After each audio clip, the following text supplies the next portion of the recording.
Bom dia, galerinha do sétimo ano, galerinha esperta. Hoje o dia está quente, está muito bom aí para acelerarmos os nossos estudos. Então, já se prepare aí com o seu caderno, com sua caneta, com seu lápis, seu material. Você que está pela TV Cultura ou pelo aplicativo do Centro de Mídias, agora é hora de nós aí estudarmos história. Nós também já iremos desejar um bom dia para os professores, guerreiros e parceiros que já estão aí no chatinho estimulando essa garotada a continuar estudando. São muitos os profs que já estão chegando aí e desejando um bom dia de trabalho e acolhendo os estudantes no chat.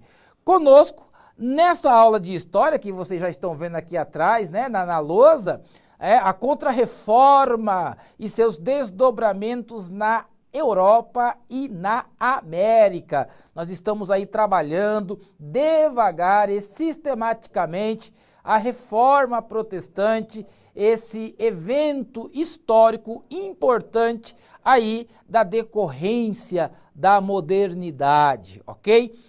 Com vocês no chatinho, participando das interações, estimulando, criando dúvidas. Está aqui do meu lado o professor de História do Ensino Médio, professor Alcides. Bom dia, professor. Bom dia, Carlão, tudo bem?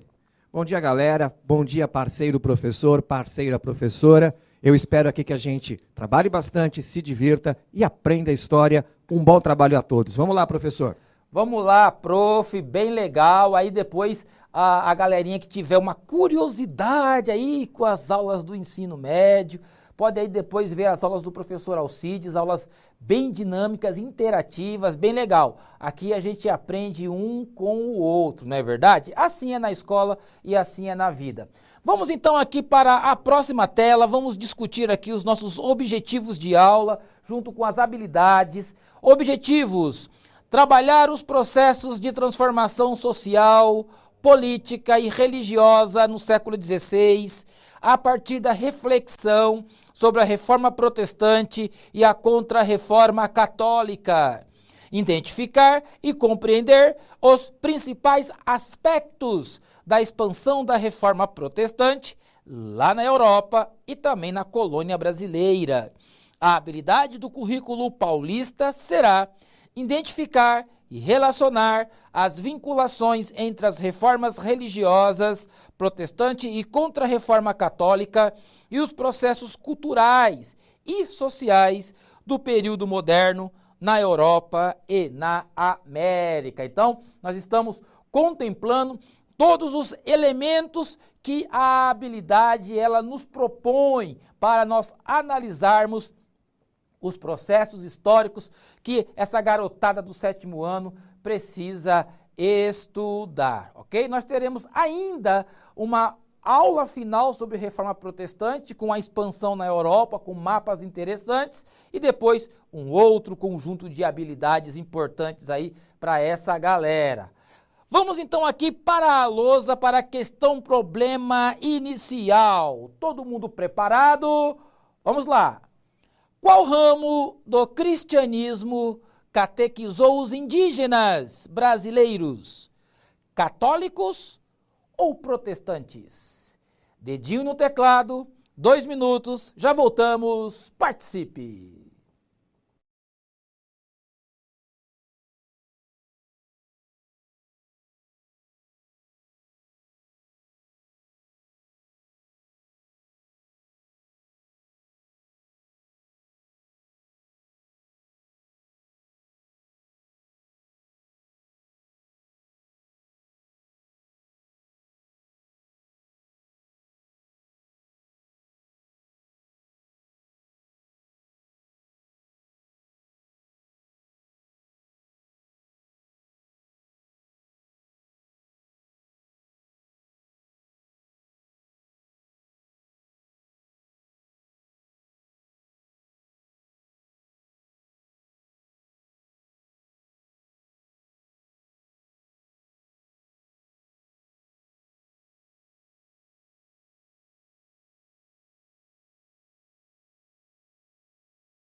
Professor Carlos, eu queria aqui compartilhar com você o abraço caloroso dos alunos da Hilda Rocha, te desejando um grande bom dia, um ótimo trabalho a todos.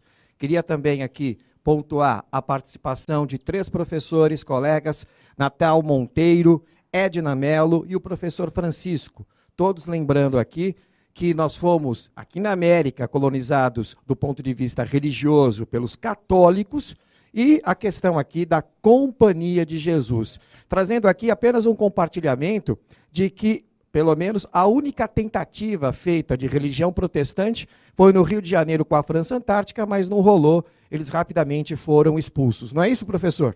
Isso. Quem foi que enviou esses protestantes? João Calvino, né? Eles foram mortos e tal, mas deixaram uma declaração de fé lá na Baía da Guanabara, não foi, prof? Que eles chegaram no Rio de Janeiro, né? Isso. Inclusive, a família de Sá, né? A família de Sá, tradicionalmente relacionada aí ao governo geral, é que coordenou as expedições que expulsaram os franceses protestantes da Guanabara. Mas vamos voltar aqui. Vamos lá, vamos voltar para a aula, bem legal a discussão. Vamos lá, gente, eu vou pegar aqui uma resposta da professora Elisângela. Ela traz a resposta do seu aluno Pedro Henrique. Ele diz que é católico e é da escola Maria Isabel Fontoura. Bem legal aqui a resposta. Parabéns, Pedro Henrique, pela sua participação e continue estudando. Legal. Foram os jesuítas que catequizaram os indígenas brasileiros, ok? Vamos então agora olhar aqui para alguns desdobramentos lá na Europa, depois vamos vir aqui para o Brasil sobre a reforma religiosa. Primeira coisa interessante aí, na primeira tabela, Guerra dos Camponeses em 1524. Essa guerra, também chamada de Revolta dos Camponeses, ela aconteceu em 1524, lembrando que o Lutero, ele vai pregar as suas 95 teses lá na Alemanha, na porta da abadia, né, de Wittenberg, na Alemanha, em 1517.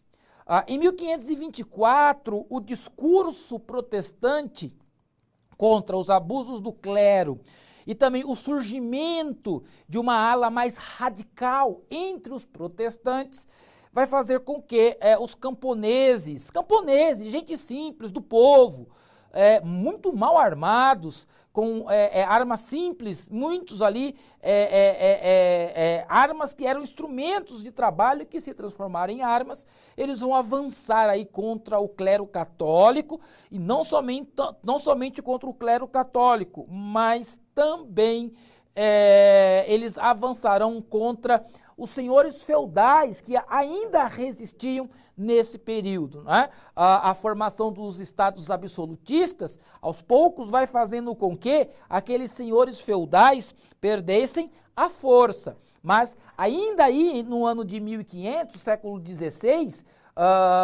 nós vamos ter aí alguns senhores feudais, né? A aristocracia da época, a nobreza, e que abusavam nos seus impostos também. Então, vai haver aí um massacre, na verdade, que vai acontecer aí na Alemanha de Lutero, ok?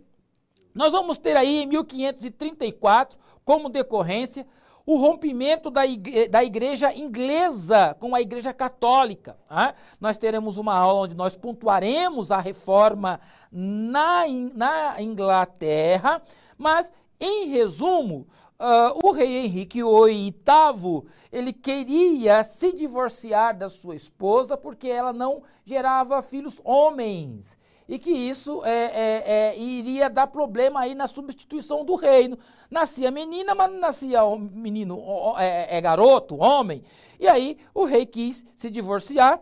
Na época, como o professor falou nas outras aulas, era necessário que o Papa assinasse e o Papa não assinou a autorização. Então, o rei rompeu com a Igreja Católica, se tornou aí o protetor, né, e senhor da Igreja Inglesa e contraiu aí o outro matrimônio. Então, a separação da Igreja Inglesa da Igreja Católica, conforme está aí na tela, aqui na lousa, foi aí em 1534, ok? A Contra-Reforma, que nós iremos explorar nessa aula, 1545, ela vai dar início, mas ela vai ter aí um processo de parada de quase 10 anos, depois vai voltar novamente, né? O Concílio de Trento, quase 18 anos aí de discussões teológicas e expansão do cristianismo. A noite de São Bartolomeu, 1572, na França, na noite de São Bartolomeu, lembrando que o João Calvino, ele era francês, então ele vai disseminar a reforma protestante, as suas ideias na França. Embora, de uma maneira mais teológica, o seu ministério, assim dizendo, vai se desenvolver lá na Suíça, em Genebra. Mas os protestantes, eles irão se desenvolver na França. E não vai ficar somente ali na questão teológica, doutrinária. Eles também entrarão em questões políticas envolvendo a monarquia. Os protestantes, eles não apoiam a monarquia. Uma boa parte dos protestantes são formados por burgueses. Não é verdade? E a Igreja Católica, naquela época, tinha um probleminha com os burgueses, não tinha? Tinha um conflito, não tinha, professor Alcides? Parte expressiva do dogma católico via o lucro, via o conforto, via a prosperidade, principalmente através de atividades comerciais e principalmente a atividade da banca, como uma espécie de pecado. Isso deveria ser, de alguma forma, honrado ao custo de indulgências e relíquias, o que colocava a burguesia numa situação muito complicada, né, professor? Porque se ela ganhasse dinheiro, era pecado e ela não ia abrir mão de tanta prosperidade, mesmo que o dogma assim o dissesse. E é verdade. E tinha uma discussão na época sobre a questão da pobreza e da riqueza da igreja, né? As ordens monásticas, né? Que faz ali os seus votos de pobreza, né? Então, havia também esse conflito. De sorte que os protestantes, eles não apoiavam a monarquia. E aí começou na França a ter um problema grave, porque a França, monarquista, absolutista, e os protestantes começam a emplacar um discurso anti-monarquia. Isso vai gerar, conforme está aqui na lousa, o massacre da noite de São Bartolomeu, aonde aí milhares de protestantes foram mortos, e naquela época as chamas da fogueira ardia, ok?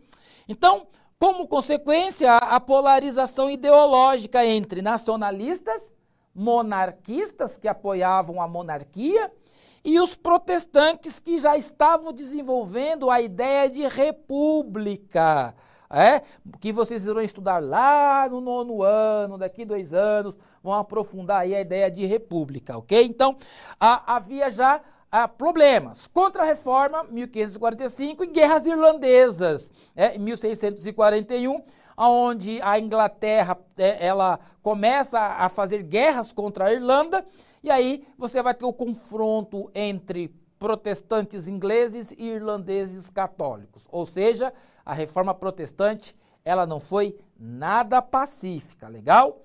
Professora Roberta nos pede para mandar um abraço para os alunos da Escola de Tempo Integral Luísa Colasso, em São Bernardo do Campo. Abraço aí, garotada, todo mundo ligadinho aí no Centro de Mídias. Próxima tela, leitura.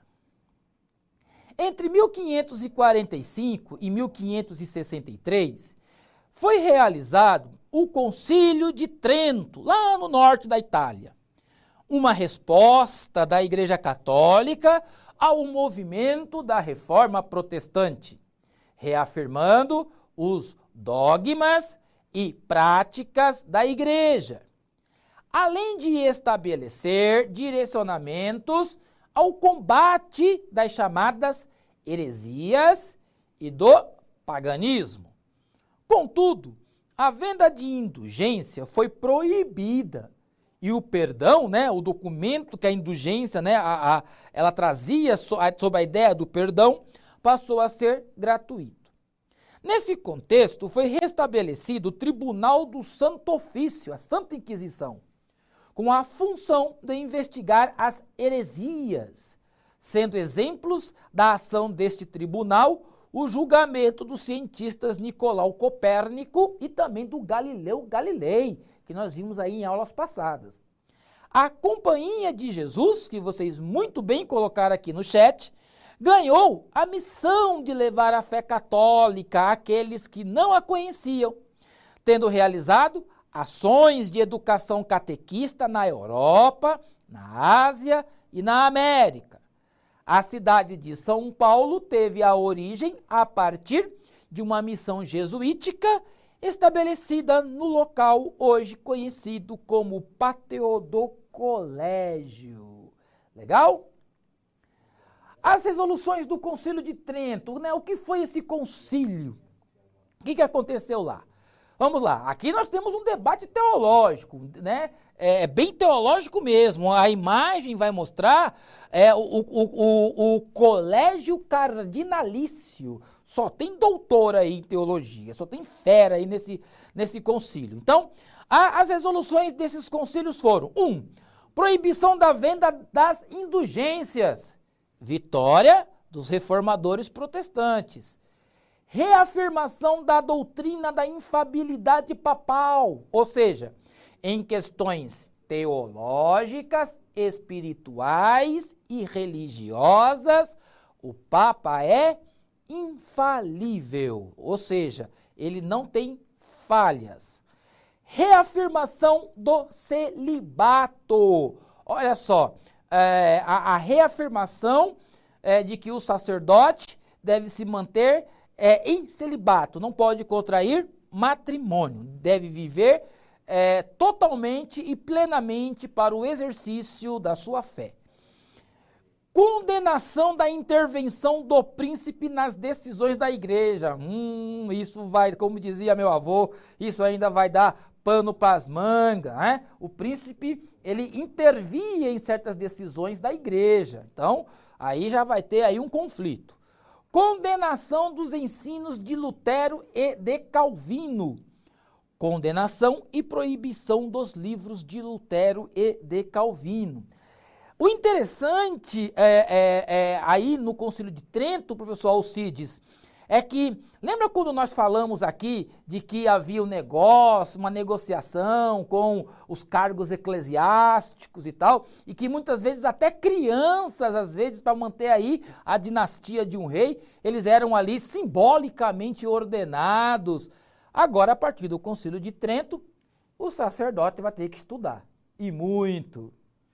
Isso, porque quando você tem a simonia, que é a venda, que é a negociação, que é o comércio da fé envolvendo cargos eclesiásticos, evidentemente você vai ter muita gente aí que não tinha vocação nenhuma para o exercício da fé, que vai para o seio da igreja, e evidentemente vai ter uma prática aí que depois que se populariza a Bíblia, após a invenção da imprensa, a galera vai perceber que há um conflito muito sério entre aquilo que se diz e aquilo que se faz. E isso, evidentemente, vai corromper ainda mais o prestígio da Igreja Católica. Não é isso, professor? Verdade. Então, ser sacerdote é dedicado ao chamado ministério sacerdotal, então vai ter que estudar muito aí no Concílio de Trento. Mas olha, eles proibiram os ensinos e os livros dos protestantes. Legal? Próxima tela, a expansão da Contra-Reforma Católica. A Companhia de Jesus, ela foi fundada no ano de 1534 em decorrência da Contra-Reforma Católica. O seu fundador foi Inácio de Loyola, juntamente com estudantes da Universidade de Paris. A congregação foi reconhecida pelo Papa no ano de 1540. A Companhia de Jesus ficou conhecida pela força do trabalho missionário. Seus membros são conhecidos pelo nome de jesuítas. O trabalho missionário dos jesuítas tinha por objetivo a expansão das doutrinas católicas. Dessa forma, os jesuítas desembarcaram no Brasil em 1549, liderados pelo padre Manuel da Nóbrega, e iniciaram a catequização dos indígenas. E aqui nós temos esse retrato aí do Inácio de Loyola, fundador, então, dessa ordem missionária chamada Companhia de Jesus, e que alcançou as terras brasileiras no início da colonização e iniciaram aí a cristianização dos indígenas. Legal? Próxima tela, olha que imagem legal, galera. A imagem bem antiga, né? Do Colégio dos Jesuítas em Salvador, na Bahia, aí no século XIX, 1858. Né? O primeiro colégio jesuítico do Brasil foi erguido na Bahia, a partir de 1549. E esteve em funcionamento de 1553 até 1759, aí metade do século XVIII. O colégio foi fundado pelo padre Manuel da Nóbrega. Em 1759, os jesuítas foram expulsos pelo Império Português e o colégio foi utilizado como Hospital Real Militar da Bahia. Olha só, galerinha, história é memória. Olha só como era a época aí no final do século XIX na Bahia. E aqui nós temos, né, o pátio do colégio, ele se tornou um sítio arqueológico aqui em São Paulo, onde foi levantada a primeira construção da atual cidade, né, de São Paulo, quando o padre Manuel da Nóbrega e o então noviço José de Anchieta, bem como outros padres jesuítas, a pedido de Portugal e da Companhia de Jesus, estabeleceram um núcleo para fins de catequização de indígenas em São Paulo. Então nós temos aqui, do seu lado esquerdo, a foto aí do pátio do colégio, ok? Uma foto atual de 2012, e aí o patriarca aí da instalação dos jesuítas em São Paulo, aí o padre José de Anchieta, ok? Galerinha, nós vamos mostrar para vocês agora uns gráficos bem interessantes aqui sobre a questão da expansão da reforma, da diversidade das religiões que existe no nosso Brasil. Então, todo mundo aqui de olho nos dados do IBGE. Esses dados são dados aí de 1872, né, final do século XIX, até 1991. Você vai reparar que no final do século XIX, praticamente aí 100% da população brasileira era formada de católicos. Então, conforme o tempo vai avançando, você vai tendo um aumento aí da população evangélica, porque não somente os católicos fizeram missões no Brasil, mas também os protestantes, a partir aí, principalmente do começo do século XX, também começam a fazer missões no Brasil. Então começa-se a aumentar o número de protestantes, de evangélicos, que são desdobramentos, né? Os evangélicos vêm aí dos desdobramentos da reforma protestante, e também nós vamos ter aí ao longo do tempo um aumento também de outras religiões, como espíritas, e de pessoas também que se declaram não religiosas. São dados importantes para nós analisarmos como é formada a diversidade religiosa do nosso país. Temos aí, por último, que a aula está no fim, os dados aí mais atuais de 2000 a 2010, você vai perceber aí que nós temos ao longo do tempo uma diminuição aí daqueles que professam a fé católica apostólica romana e um aumento aqui da população evangélica. Isso é comum nos países democratas, republicanos, onde as pessoas têm liberdade para estudarem e escolherem aí qual é a religião que a pessoa vai seguir. O que importa e o que é relevante em tudo isso é que nós temos que respeitar todas as religiões, todas as pessoas, todos os credos, porque nós fazemos parte de uma única família, que é a família humana nessa terra. E, claro, cuide também do nosso planeta. Professor Alcides, estamos no finalzinho da aula. Galerinha, continue estudando. Profs, bom trabalho. Avalie a aula no final. Vamos nos despedir, professor Alcides. Parabéns, galera. Parabéns, professor. Bacana a aula. Valeu. Tchau, tchau, gente. Até a próxima aula. Fui!